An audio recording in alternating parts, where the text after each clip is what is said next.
Hi friends, welcome to Telangana exams YouTube channel. ఈ రోజుల్లో AI అంటే ఆర్టిఫిషియల్ ఇంటెలిజెన్స్, దీన్ని తెలుగులో కృత్రిమ మేధస్సు అంటారు. ఎవరు మాట్లాడినా కానీ దాని గురించి మాట్లాడినా కానీ ప్రపంచాన్ని మార్చేస్తుంది, కోట్లు సంపాదిస్తుంది అనుకుంటున్నారు. కానీ ఇప్పుడు ఆ హైప్ కొంచెం తగ్గుతుందేమో అని అనిపిస్తుంది. ఎందుకంటే ఎంఐటి అనే ఒక పెద్ద యూనివర్సిటీ చేసినటువంటి స్టడీ ఒకటి చెప్పేసింది ఈ విషయాన్ని. జనరేటివ్ ఏఐ ప్రాజెక్టులో 95% ఫెయిల్యూర్ అవుతున్నాయట. అంటే దానికి తోడుగా మెటా కంపెనీ, ఫేస్బుక్ వాళ్ళు ఉన్నారు కదా, వాళ్ళు ఏంటి తన ఏఐ డివిజన్లో భారీగా మార్పులు చేస్తున్నారు. భారీగా పెట్టుబడులు పెట్టిన వాళ్ళు ఒక్కసారిగా ఇప్పుడు రిక్రూట్మెంట్ చేసుకున్నటువంటి ఉద్యోగాలను కూడా కట్ చేస్తున్నారు. వాళ్ళు కూడా ఏఐలో కూడా లే ఆఫ్స్ ప్రకటించే రోజులు అనేవి వచ్చినాయట. ఇదంతా టెక్ బబుల్ పగిలిపోతుందేమో అని చెప్పేసి ఒక డౌట్ అయితే, ఆందోళన అయితే పుట్టిస్తుంది. రాబోయే రోజుల్లో ఏ రాజ్యం వెళ్తుందని చెప్పేసి అని అంటున్నారు. ఈ పరిస్థితుల్లో ఈ సంచలన స్టడీ, ఎంఐటి చేసినటువంటి సంచలన స్టడీ టెక్ దిగ్గజాల్లోనే భయం పట్టుకుంది, కంపరం పుట్టిస్తుంది. ఏ బబుల్ పగిలిపోతుందా, వర్కౌట్ అవుతుందా, అవ్వదా, ఇలాంటి డీటెయిల్స్ అన్నీ కూడా నేను ఈ వీడియోలో చెప్తాను. మంచి మంచి వీడియోలు ఇస్తున్నటువంటి మన తెలంగాణ ఎగ్జామ్స్ యూట్యూబ్ ఛానల్ మీరు ఇంకా సబ్స్క్రైబ్ చేసుకోకపోతే ఒక్కసారి కింద సబ్స్క్రైబ్ బటన్ ఉంటుంది, కొట్టండి. అలాగే ఈ వీడియో నచ్చితే కంపల్సరీగా లైక్ చేయండి. ఇక మనం డీటెయిల్స్లోకి వెళ్దాం. ఎంఐటి స్టడీ ఏ ప్రాజెక్టులు ఎందుకు ఫెయిల్ అవుతున్నాయి అంటే, మసాచ్యూసెట్స్ ఇన్స్టిట్యూట్ ఆఫ్ ఎంఐటి వాళ్ళు the gen AI divide state of AI in business 2025 అనే ఒక రిపోర్ట్ని రిలీజ్ చేశారు ఒక 1 డే బ్యాక్. ఇందులో ఏముందంటే, కంపెనీలు ఏఐలో $1 బిలియన్ పెట్టుబడులు పెట్టుకుంటూ పోతున్నాయి, ప్రాజెక్టులు అయితే స్టార్ట్ చేస్తూనే ఉన్నాయి. కానీ 95% వాటిలలో రిజల్ట్ అనేది రావటం లేదట. కేవలం 5% మాత్రమే అవి సక్సెస్ అవుతున్నాయని చెప్పేసి ఎంఐటి వాళ్ళు తేల్చారు. ఎందుకంటే ఏ టూల్స్ పర్సనల్ యూజ్కి బాగుంటాయి, కానీ కంపెనీల్లో డైలీ వర్క్ ఫ్లోలో అవి సెట్ కావట్లేదు, ఫిట్ కావట్లేదట. అందుకని ఉదాహరణకి కంపెనీలు తమ సొంత ఏఐ మోడల్స్ బిల్డ్ చేయాలని ప్రయత్నం చేస్తున్నాయి. అందుకని ఎవరి కాళ్ళే పరిశోధనలు చేసుకుంటూ, ఎవరి కాళ్ళే ప్రాజెక్టుల మీద డబ్బులు పెట్టుకుంటూ జనరేటివ్ ప్రాజెక్టులైనా ఏని అని పేర్లు పెట్టుకుని చేసుకుంటున్నారు. కానీ అది చాలా ఎక్స్పెన్సివ్, ఖర్చుతో కూడుకున్నటువంటిదట. అందుకే అది వర్కౌట్ కావట్లేదు. దానికి బదులుగా థర్డ్ పార్టీ టూల్స్ ఉపయోగిస్తే, ఆల్రెడీ మార్కెట్లో ఉన్నటువంటి టూల్స్ ఉపయోగిస్తేనే బెటర్ రిజల్ట్స్ అనేవి వస్తున్నాయట. ఈ స్టడీ 150 మంది బిజినెస్ లీడర్లు, 350 మంది ఉద్యోగుల సర్వేలు, తర్వాత 300 ఏఐ ప్రాజెక్టులను ఆధారంగా చేశారు. ఎంఐటి వాళ్ళు అడ్డగోలుగా చేయలే, ఎందుకంటే చాలా ప్రపంచంలోనే చాలా పెద్ద ఇది అన్నట్టు కదా ఇది న్యూస్, అందుకోసమని. ఇది ఏఐ బూమ్ ఒక బబుల్ అని సిగ్నల్ అయితే ఇస్తుందండి. బబుల్ అంటే తెలుసు కదా, బుడగ లాంటిదని.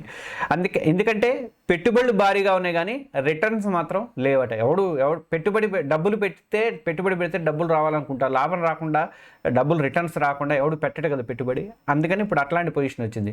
ఇప్పుడు మెటా యూటర్న్ తీసుకుంది. మెటా ఏఐ డివిజన్లో భారీగా మార్పులు చేపడుతుందట.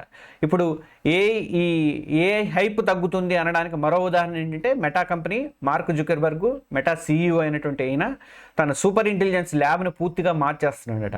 ఇటీవలే $1 మిలియన్ ఖర్చు చేసి ఏ ఇంజనీర్ని బాగా హైర్ చేసుకున్నాడు. మనం కూడా ఇచ్చాము, చాలా 320 మిలియన్లో ఎంతో ఇచ్చాడు. 1,100 కోట్ల రూపాయలు సంవత్సరానికి ఒక వ్యక్తికి ఇచ్చాడు. అలా కానీ ఇప్పుడు ఆ హైరింగ్ని ఫ్రీజ్ చేసి పడేశారట, హైరింగ్ ఆపేశారు.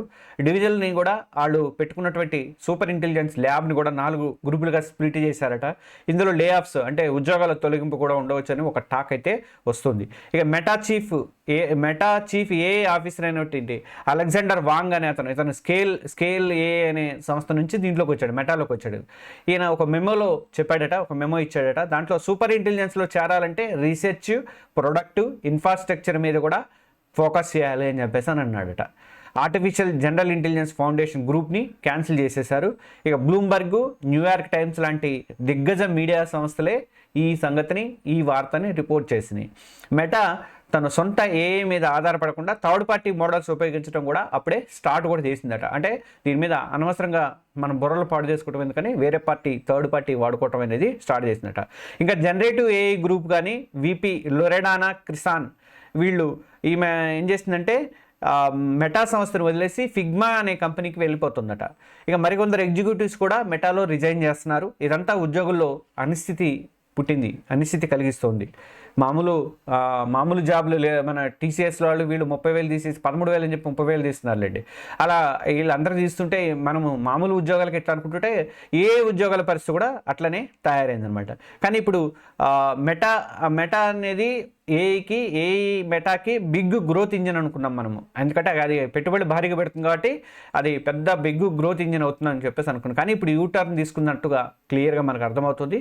ఇదంతా దేనికి సిగ్నల్ ఇస్తుంది అంటే ఏఐలో పెట్టుబడులు ఈ ఏడాది $200 బిలియన్ దాటవచ్చు అని చెప్పేసి అంచనాలు ఉన్నాయట. కానీ రిజల్ట్ రాకపోతే మాత్రం ఇది ఒక బబుల్గా మారిపోయే అవకాశం ఉంది, పేలిపోవచ్చు, పగిలిపోవచ్చు అని చెప్పేసి అంటున్నారు.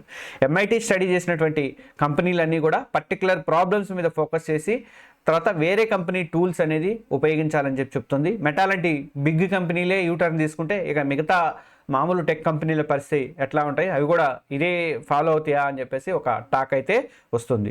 ఇంకో ఇంట్రెస్టింగ్ పాయింట్ ఏంటంటే కంపెనీల్లో షాడో ఏఐ అని ఉద్యోగులు సీక్రెట్గా చాట్ బాట్స్ వాడుతున్నారట. ఇది అఫీషియల్ ప్రాజెక్టుల కంటే కూడా బెటర్గా వర్క్ చేస్తుందట.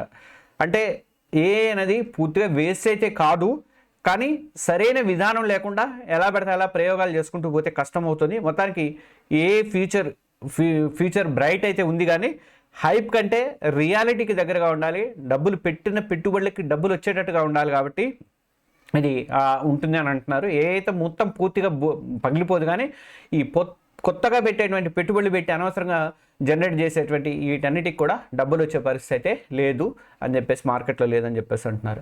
దీని మీద ఈ వీడియో మీద మీరేమంటారు, మీ కామెంట్ అనేది తెలియజేయండి. అలాగే మన వీడియో నచ్చితే ఒక లైక్ బటన్ ఇవ్వండి కంపల్సరీగా. మీరు ఎక్కువ మంది లైక్ చేస్తుంటే యూట్యూబ్ వాళ్ళు ఎక్కువ మందికి సిఫార్సు చేయడానికి అవకాశం అనేది ఉంటుంది. అలాగే మన ఛానల్ని తెలంగాణ ఎగ్జామ్స్ యూట్యూబ్ ఛానల్ ఇంకా ఎవరైనా సబ్స్క్రైబ్ చేసుకోకపోతే సబ్స్క్రైబ్ బటన్ అయితే కొట్టండి. Okay, thank you.